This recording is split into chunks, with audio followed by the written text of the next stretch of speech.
پر جو اردو میں لکھتے ہیں، اردو کے جو رائٹرز ہیں ان کے بارے میں، ان کی تحریر کے بارے میں، اس لیے کہ بہت سے تحفظات ہیں، بہت کچھ آپ لکھتے ہوئے ڈرتے ہیں، ہر چیز جو چاہیں آپ نہیں لکھ سکتے۔ صورتحال ایسی ہے کہ جتنا کھل کر آپ کو اپنی بات کہنی چاہیے، آج مجھے لگتا ہے کہ بہت کم لوگ ہیں جو اپنی بات بہت بے باکی کے ساتھ کر پاتے ہیں، اور جو کر پاتے ہیں وہ قابل مبارکباد ہیں۔ وہ عرصہ جو ہندوستان کو آزاد ہوئے آج 75 برس وہ گزر گیا اور اس کا جشن منایا جا رہا ہے، لیکن بہت اسے کہنا چاہیے کہ جو اس وقت اس جشن کے شور میں بہت سی چیزیں جو پردہ خفا میں چلی گئی ہیں، ان پر بھی غور کرنا چاہیے کہ ان کے اسباب کیا ہیں، اور بہت کم لوگ ہیں جو ان چیزوں پر غور کر رہے ہیں۔ تو ہماری تخلیق میں، اردو کے ناولز میں، اردو کے افسانوں میں، نظموں میں، شاعری میں امکان ذرا کم ہوتا ہے۔ شاعری میں امکان ذرا کم یوں ہوتا ہے کہ اس میں ہم علامتوں کے ذریعے بات کرتے ہیں، تو اس کو ڈیکوڈ کرنا پڑتا ہے، اور ڈیکوڈ کرتے وقت ہر شخص کی صلاحیت ویسی نہیں ہوتی کہ وہ ان مسائل کو ریلیٹ کر پائے۔ لیکن فکشن میں یہ ذرا آسان ہوتا ہے، ناول میں، افسانوں میں یہ ذرا آسان ہوتا ہے، اور اس میں ڈیکوڈ کرنا کوئی اگر پڑھے تو واقعات سے وہ خود کو ہم آہنگ پاتا ہے اور پھر وہ کر سکتا ہے، نسبتاً آسان ہے۔ تو کیا آج کا ہمارا زمانہ، ہماری دنیا ہمارے ناول میں موجود ہے؟ اس کا جواب یہ ہوگا کہ موجود ہے، لیکن پھر دوسرا آپ کے سوال کا جو حصہ ہے کہ وہ کیا پڑھنا چاہیے اور کیا نہیں پڑھنا چاہیے، یہ ایک دوسرا بہت امپورٹنٹ حصہ ہے۔ تو ایک تو وہ جو نمائندہ ہمارے لکھنے والے ہیں جن کے بارے میں آپ پوچھ رہے تھے، ظاہر ہے اس میں اگر میں نام لینے لگوں تو بہت سے نام چھوٹ جائیں گے، اور وہ انصاف نہیں ہو پائے گا کہ کچھ لوگوں کے نام لیے جائیں اور کچھ لوگوں کے نام چھوٹ جائیں۔ ذہن ہر وقت یکساں طور پر حاضر نہیں ہوتا کہ وہ سارے لوگوں کے نام ذہن میں آ سکیں۔ اس کا جن کے نام نہ لیے جائیں اس کا مطلب یہ نہیں ہے کہ وہ بہتر لکھنے والے نہیں ہیں، وہ بھی بہتر لکھنے والے ہیں، سر دست ان کا نام ذہن میں کسی وجہ سے اگر وہ چھوٹ جائے تو اس سے یہ مفہوم نہیں نکالنا چاہیے۔ تو اب جیسے ہمارے آج کے بہت سے اہم لکھنے والے ہیں،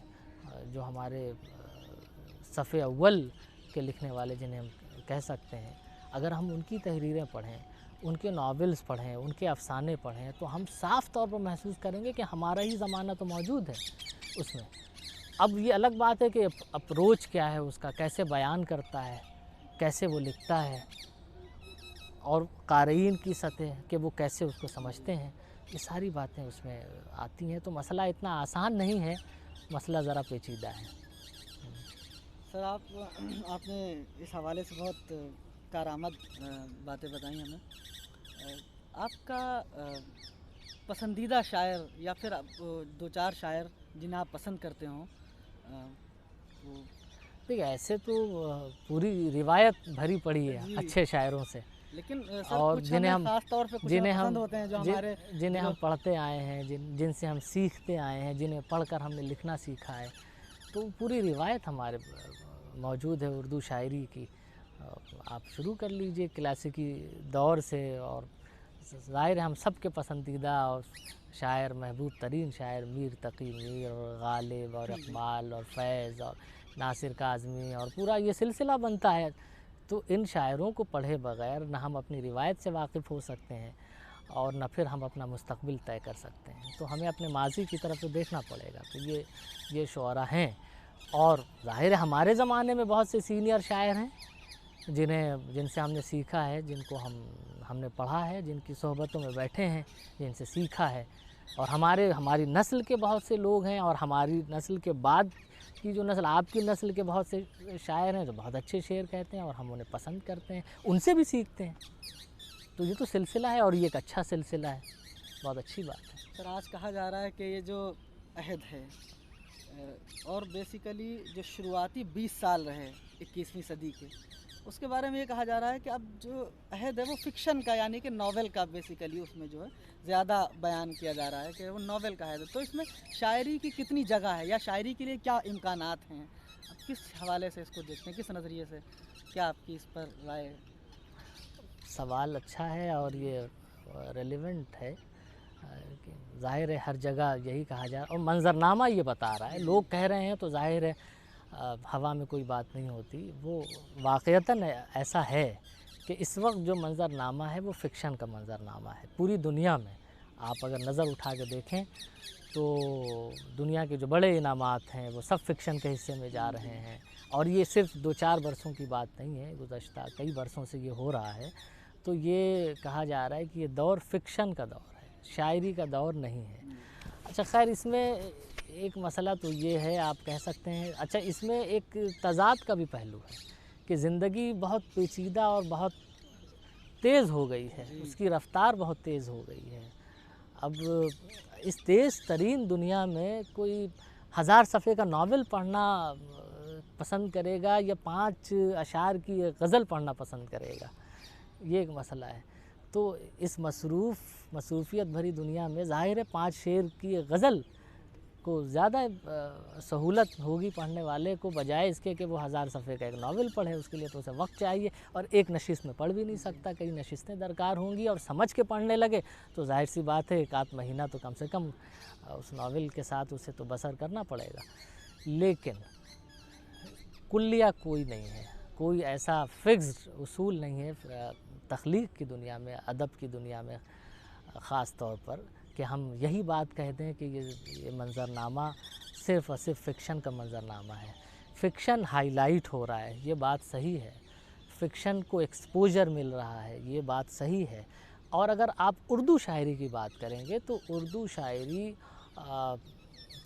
میں جو بڑی شاعری کے امکانات ہیں وہ ظاہر ہے، اب ذرا یہ عجیب و غریب بات ہوگی، کچھ لوگ اس سے ناراض بھی ہو جائیں گے، اور کچھ لوگوں کو یہ بات شاید ہضم بھی نہ ہو، اور کچھ لوگوں کو یہ بات سمجھ میں نہ بھی آئے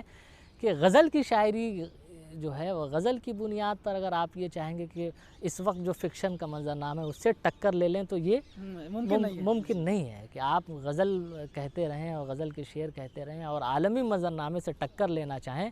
تو یہ اس سردست جو منظرنامہ بتاتا ہے کہ اس میں یہ ممکن نہیں ہے۔ اس میں غزل کی جو صنف کا معاملہ ہے اس میں وہ ایک طرح سے جو وضاحت کا نہ ہونا ہے اور جو علامتی پیرایا ہے وہ بہت زیادہ آپ کو دور نہیں لے جاتا، اس لیے کہ یہ جو دور ہے یہ ڈسکورس کا زمانہ ہے، اس میں مسائل پر بات ہو رہی ہے،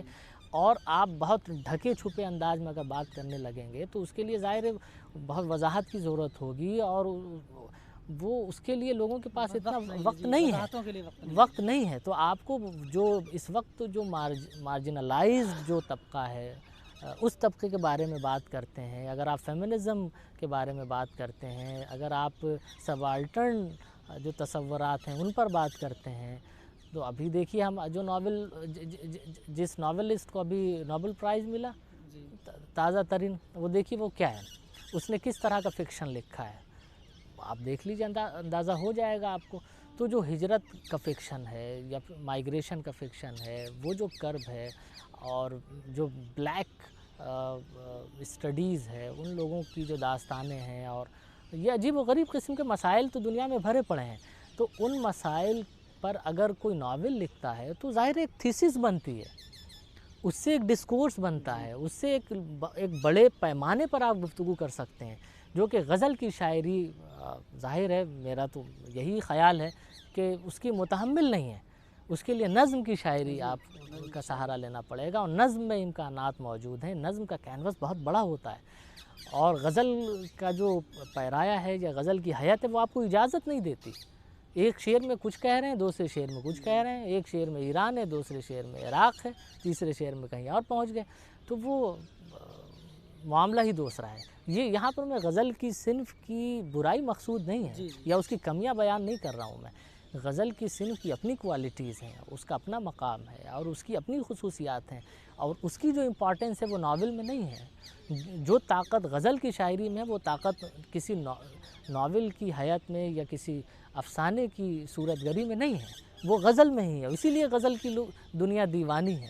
اور غزل کا جادو اسی لیے سر چڑھ کر بولتا ہے، اور محفلیں برپا ہوتی ہیں، اور مشاعرے لوٹ لیے جاتے ہیں، چھتیں اڑ جاتی ہیں، یہ سب غزل کا کمال ہے، یہ فکشن میں نہیں ہو سکتا کہ آپ بیٹھیں اور 1000 لوگ بیٹھ کے آپ کا ناول سن رہے ہیں، یہ ممکن نہیں ہے فکشن میں، لیکن ایک بہت سنجیدہ ڈسکورس کے لیے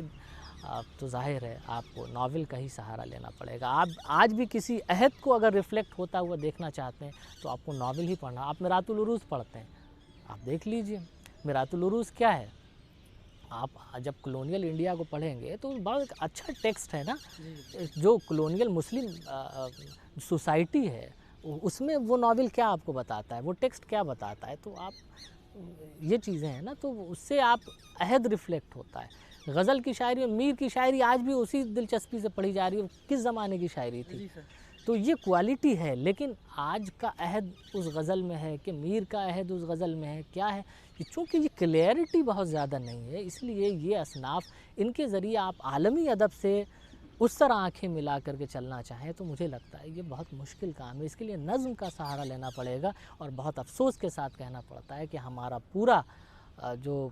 شاعروں کی جماعت جو ہماری ہے پوری, وہ غزل کے پیچھے بھاگ رہی ہے, اور نظم لکھنے والے, اس سنجیدگی کے ساتھ نظم کہنے والے بہت کم ہیں. اور اچھی نظم لکھنے والوں کا تو ایسا فقدان ہے کہ نہ پوچھیے.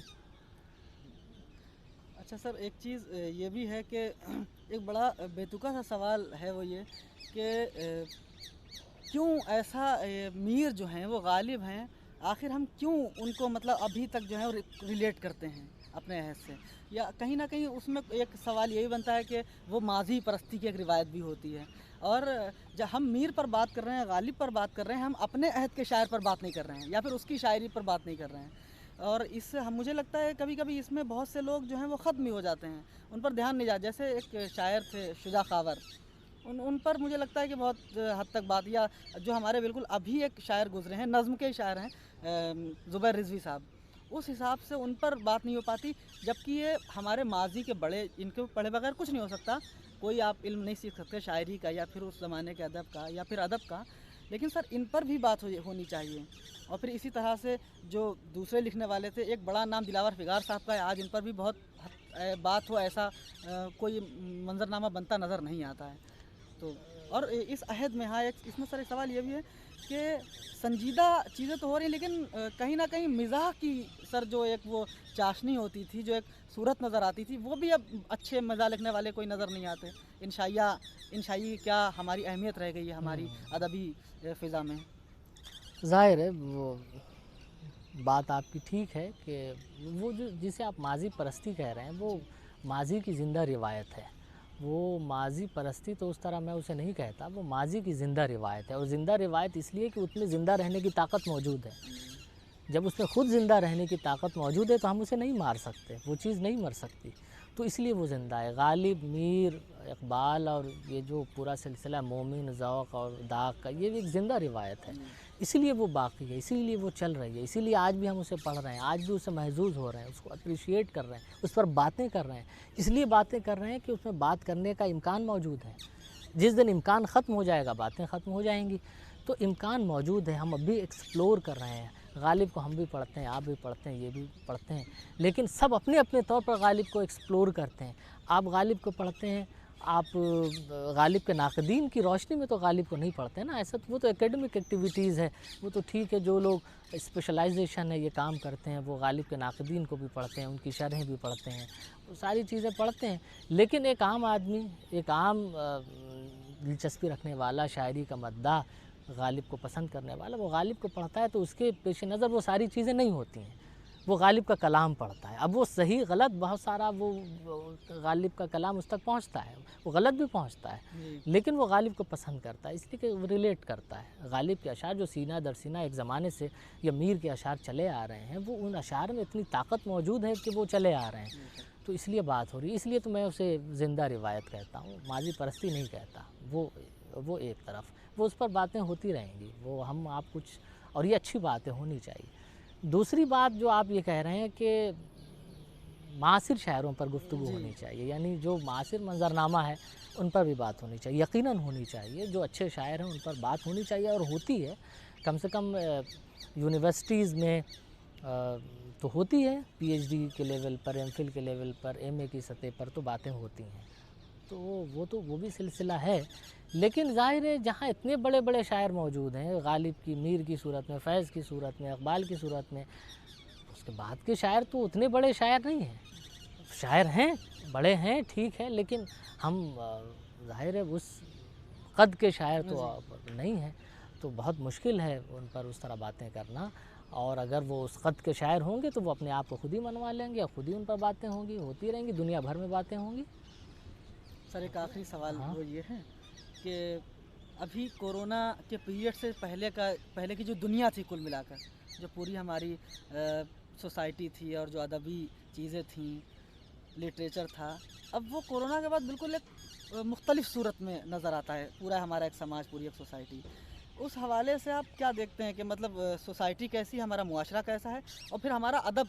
کیسا ہے؟ حالانکہ یہ بہت چھوٹا پیریڈ ہے وہ، لیکن ایفیکٹ اس کا بہت بڑے پیمانے پر پڑا ہے لوگوں کی زندگیوں پر۔ ظاہر ہے اسے اگر سماجی سطح پر دیکھیں گے اور سیاسی سطح پر دیکھیں گے تو بہت ایک طرح سے یہ دنیا تبدیل ہوئی ہے، لیکن ظاہر ہے ہر طرح کے لوگ موجود ہوتے ہیں، سینسیبل بھی ہوتے ہیں اور ویسے لوگ بھی ہوتے ہیں جنہیں ہم بے حس کہتے ہیں۔ تو یہ سماج ہر طرح کے لوگوں سے بنتا ہے، تو بے حس لوگوں کی بھی کمی نہیں ہے، جن کے لیے کچھ ہو جائے دنیا ویسی رہتی ہے، نہ وہ تبدیل ہوتے ہیں نہ وہ تبدیل ہونے کی کوشش کرتے ہیں۔ لیکن جو حساس لوگ ہوتے ہیں وہ تبدیل ہوتے ہیں، چاہے وہ کورونا ہو تب بھی، اور کورونا جیسی وبا نہ آئے تب بھی وہ زندگی کے حادثات سے اور آئے دن کے واقعات سے وہ اپنے آپ کو تبدیل کرتے ہیں اور اس سے سبق سیکھتے ہیں اور دنیا کو تبدیل کرنے کی کوشش کرتے ہیں۔ تو یہ سلسلہ تو کتنی، اس سے پہلے بھی ماضی میں بھی بہت سی ایسی بیماریاں آئیں اور ایسے تو وہ وباؤں کا دور تو پہلے بھی رہا ہے، اور ظاہر ہے آنے والی دنیا ہم آپ نہیں رہیں گے تب بھی یہ سلسلہ رہے گا۔ تو بہرحال یہ جو تبدیل ہونے کا معاملہ ہے، یہ تبدیلی اگر پازیٹیو سینس میں ہے، اگر کچھ آپ محسوس کرتے ہیں تو بہت اچھی بات ہے، لیکن بہت بڑی سطح پر اگر ہم دیکھیں تو مجھے تو بہت بڑی تبدیلی جسے کہنا چاہیے، نقصان البتہ بڑا ہے، تبدیلی کوئی بہت بڑی نظر نہیں آ رہی ہے۔ بہت بہت نقصان تو بڑا نظر آتا ہے، تبدیلی پازیٹیو تبدیلی بڑی نظر نہیں آتی، اس بات کا افسوس ہے۔ ہم لوگ یہ چاہتے ہیں سر کہ آپ کچھ کلام اپنی اس کتاب سے اگر اچھا عنایت کریں۔ ہے وقت ہے ابھی؟ کتنا وقت ہے؟ اچھا، تو چلیے چونکہ یہ کتاب سامنے ہے، میں اسی کتاب سے ایک غزل میں سنا دیتا ہوں۔ کہیں بہار کہیں پر خزاں کا موسم ہے، کہیں بہار کہیں پر خزاں کا موسم ہے، تمام شہر میں سود و زیاں کا موسم ہے۔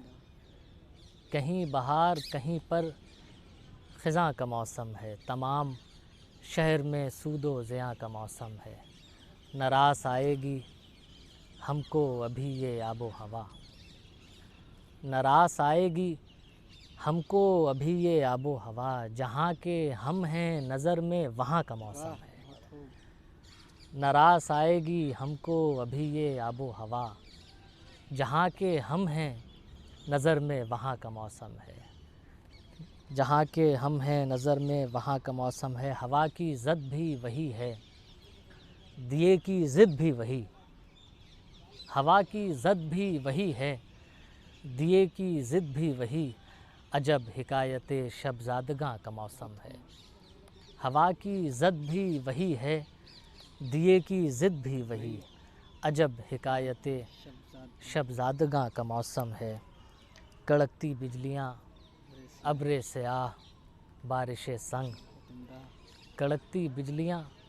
ابر سیاہ بارش سنگ، زمیں سے کہہ دو ابھی آسماں کا موسم ہے، کڑکتی بجلیاں ابر سیاہ بارش سنگ، زمیں سے کہہ دو ابھی آسماں کا موسم ہے، فضا میں عطر سی خوشبو گھلے گی اور ابھی، فضا میں عطر سی خوشبو گھلے گی اور ابھی فسانہ دل دادگاں کا موسم ہے، فضا میں عطر سی خوشبو گھلے گی اور ابھی فسانہ دل دادگاں کا موسم ہے، اور چھلک رہے ہیں سبھی درد مہرباں ہو کر، چھلک رہے ہیں سبھی درد مہرباں ہو کر، اٹھاؤ ہاتھ کے آزار جاں کا موسم ہے، چھلک رہے ہیں سبھی درد مہرباں ہو کر، اٹھاؤ ہاتھ کے آزار جاں کا موسم ہے، اب اس کے بعد زمیں رفتہ رفتہ ہوگی سیاہ، بہت خوب۔ اب اس کے بعد زمین زمیں رفتہ رفتہ ہوگی سیاہ، ابھی ہے سرخ کہ یہ کشتگاں کا موسم ہے۔ بہت خوب۔ اب اس کے بعد زمیں رفتہ رفتہ ہوگی سیاہ، ابھی ہے سرخ کہ یہ کشتگاں کا موسم ہے۔ یقین ہے کہ نئے برگ و بار آئیں گے، یقین ہے یقین ہے کہ نئے برگ و بار آئیں گے، یقین کے شہر میں اب کے گما کا موسم ہے۔ بہت خوب، بہت عمدہ۔ یقین ہے کہ نئے برگ و بار آئیں گے، یقین کے شہر میں اب کے گما کا موسم ہے، اور نگاہ شب میں شب رفتگاں گزار آئے، نگاہ شب میں نگاہ شب میں شب رفتگاں گزار آئے، نگاہ صبح میں آئندگاں کا موسم ہے۔ ماشاء اللہ۔ نگاہ شب میں شب رفتگاں گزار آئے، نگاہ صبح میں آئندگاں کا موسم ہے، کہیں بہار کہیں پر خزاں کا موسم ہے، تمام شہر میں سود و زیاں کا موسم ہے۔ بہت بہت شکریہ سر، ہم آپ کے بہت شکر گزار ہیں کہ آپ نے ہمیں اپنا قیمتی وقت دیا، اور ادبی منظرنامے کے حوالے سے یا پھر ادب کے حوالے سے، شاعری کے حوالے سے اس قدر کارآمد باتیں ہم تک عنایت کی، ہم تک پہنچائیں، ہمارے سننے والوں کے لیے فراہم کی۔ ناظرین سے میں ایک گزارش یہ کروں گا، درخواست یہ ہے کہ آپ اس پروگرام کو دیکھیں، اور باتوں کا یہ سلسلہ معاصر ادبی شخصیات کے ساتھ میں ہم جاری رکھیں گے، اور آپ لوگ ہماری اس کاوش کو سراہیں، ہمارے ساتھ بنے رہیں، اور ادب سے جڑے رہیں۔ ادب سے جڑے رہنے کے لیے ٹیمپو ہائی کے ساتھ میں بنے رہیں، اور ہم آپ کا بہت شکر گزار ہیں، بہت شکریہ ادا کرتے ہیں، بہت بہت شکریہ، تھینک یو۔